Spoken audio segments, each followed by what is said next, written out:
Ek en jy as kinders van die Here het die voorreg om ligdraers te wees, om die fakkel te dra. Maar vandag gaan ons net eers stil staan by die feit dat God die lig is. En wat 'n voorreg is dit nie? As ons ligdraers is, hoef ons nie self die lig te genereer of te gaan soek of te skep nie. Ons moet net God se lig uitdra.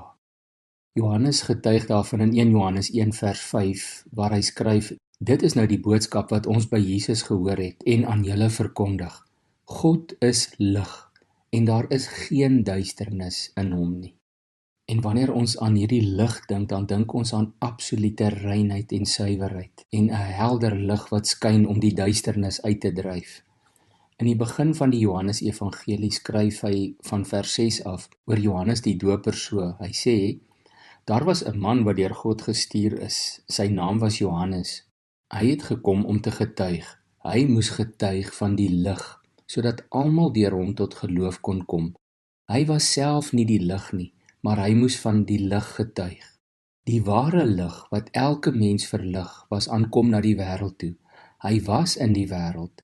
Die wêreld het deur hom tot stand gekom, en tog het die wêreld hom nie erken nie. Hy het na sy eiendom toe gekom, en tog het sy eie mense hom nie aangeneem nie. Maar aan almal wat hom aangeneem het, die wat in hom glo, het hy die reg gegee om kinders van God te word. Wat 'n voorreg het ons nie, dat ons die lig gesien het, en dat ons nou ook kinders van God kan wees. Solank ons elke dag net besef, ons leef in God se lig, en ons hou aan hom vas, hy is die lig.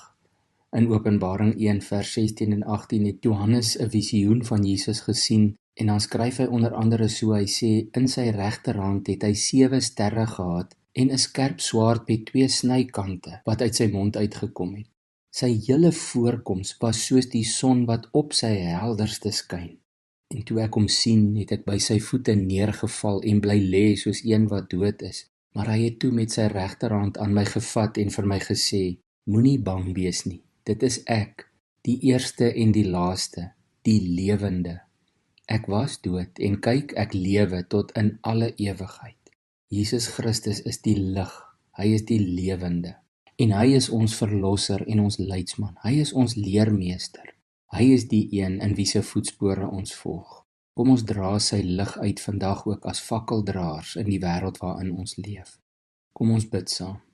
Here God, ons aanbid U, want U is die lig en in U is daar geen duisternis nie. Dankie dat U lig ook die duisternis verdryf en dat U ons gebruik om in U diens ook ligdraers te wees. Help ons om nie moedeloos te raak nie, maar om net aan te hou om U lig deur te dra en te laat skyn in die wêreld daar buite, al voel dit soms vir ons of die donker oorweldigend raak.